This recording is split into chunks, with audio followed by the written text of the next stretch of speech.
Mailchimp has a few different ways to organize your contacts. Let's review some of these options and define each type of audience.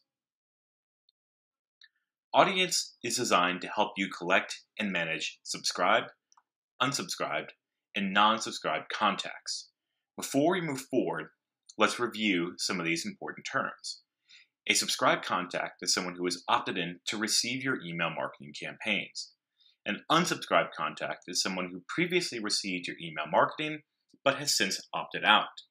A non-subscribed contact is someone who has interacted with something like your online store but hasn't opted in to receive your email marketing campaigns. Mailchimp recommends that you use one audience and use tags and segments to organize your contacts. This helps keep all of your contacts data in one place so you can better understand and market to them with targeted campaigns.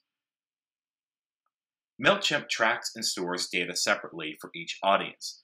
This means if a contact is in two audiences, Mailchimp counts them as two separate contacts. For more information on when to create more than one audience, check out their resource on how to best optimize your audience.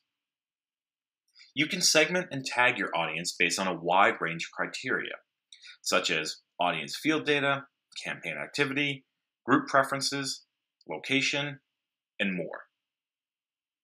The audience dashboard provides information to help you learn more about your contacts and how to talk to them.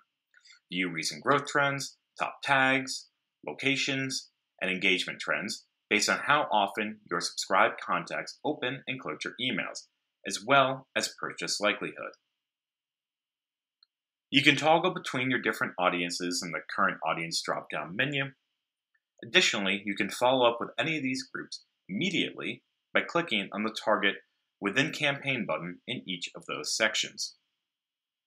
In the pop-up module, choose to send either an email postcard or add these specific contacts to review who the contacts are in the segment you choose.